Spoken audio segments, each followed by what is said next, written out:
Di sebuah sekolah menengah atas di sudut kota Jakarta, hiduplah seorang anak pendiam bernama Ariel.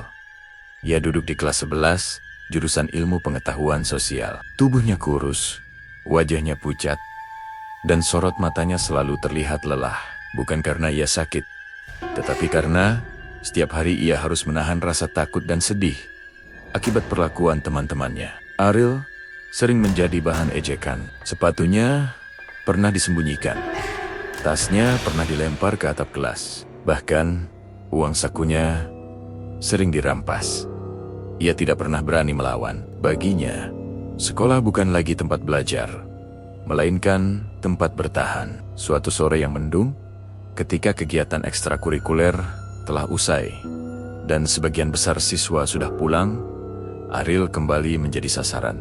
4 orang teman sekelasnya menyeretnya ke belakang gedung sekolah. Mereka tertawa keras, menuduh Ariel sebagai anak lemah yang tidak berguna. Tanpa belas kasihan, mereka mendorong Ariel masuk ke dalam gudang sekolah yang sudah lama tidak dipakai. Gudang itu berdebu, penuh kursi rusak dan meja patah. Bau lembab menusuk hidung. Lampunya redup dan hanya ada satu jendela kecil yang tertutup papan kayu.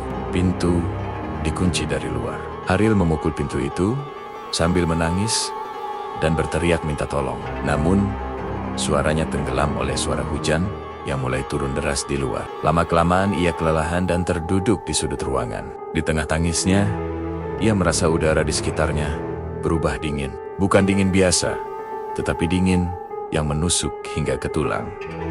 Ariel mengangkat wajahnya perlahan. Di hadapannya berdiri sosok seorang anak lelaki seusianya. Wajahnya pucat, rambutnya sedikit basah, seperti habis kehujanan, dan pakaiannya adalah seragam sekolah lama yang berbeda model dengan seragam Ariel. Ariel ingin berteriak, tetapi suaranya tercekat. Sosok itu tersenyum lembut.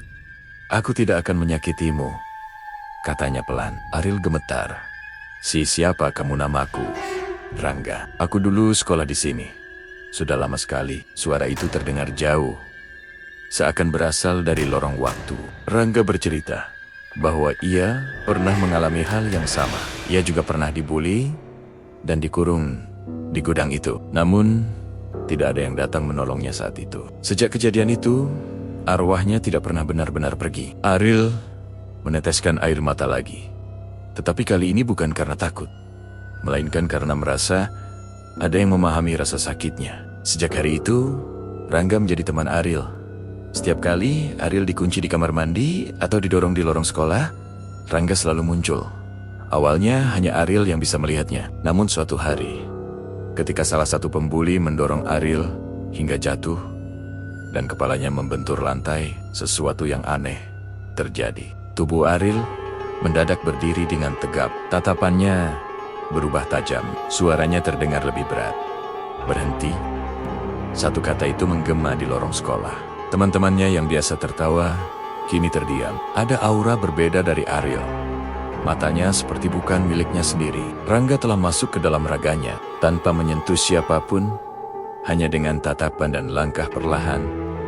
Para pembuli itu mundur ketakutan. Mereka merasakan hawa dingin yang aneh. Salah satu dari mereka bahkan mengaku melihat bayangan lain berdiri di belakang Ariel. Sejak saat itu, setiap Ariel diganggu, Rangga akan membantunya. Kadang membuat lampu kelas berkedip, kadang membuat suara kursi bergeser sendiri. Tidak pernah melukai siapapun, hanya memberi peringatan. Lama-kelamaan rumor tentang Ariel menyebar ke seluruh sekolah. Banyak yang bilang Ariel punya penjaga gaib. Tidak ada lagi yang berani mengusiknya. Namun, Rangga selalu mengingatkan, "Aku tidak ingin kamu bergantung padaku selamanya. Kamu harus kuat dengan dirimu sendiri." Perkataan itu membuat Ariel mulai berubah. Ia bergabung dengan kegiatan bela diri. Ia mulai berbicara kepada guru bimbingan konseling tentang apa yang ia alami. Ia belajar membela diri, bukan dengan kekerasan, tetapi dengan keberanian. Suatu malam, Rangga muncul dalam mimpi Ariel. "Aku senang melihatmu sekarang. Kamu sudah tidak takut lagi." Ariel terbangun dengan perasaan aneh. Esoknya, untuk pertama kalinya, ia berjalan melewati lorong sekolah tanpa rasa cemas. Para pembuli yang dulu menyiksanya kini justru menghindar. Bahkan salah satu dari mereka mendekati Ariel dan meminta maaf. Ia mengaku sering bermimpi buruk melihat sosok pucat berdiri di sudut kamarnya. Ariel hanya tersenyum. Ia tahu Rangga tidak lagi masuk ke tubuhnya. Ia bisa merasakan bahwa temannya itu mulai menghilang dengan tenang di gudang tua itu. Untuk terakhir kalinya, Ariel berdiri seorang diri. "Terima kasih Rangga," bisiknya. Udara terasa hangat. Tidak ada lagi hawa dingin.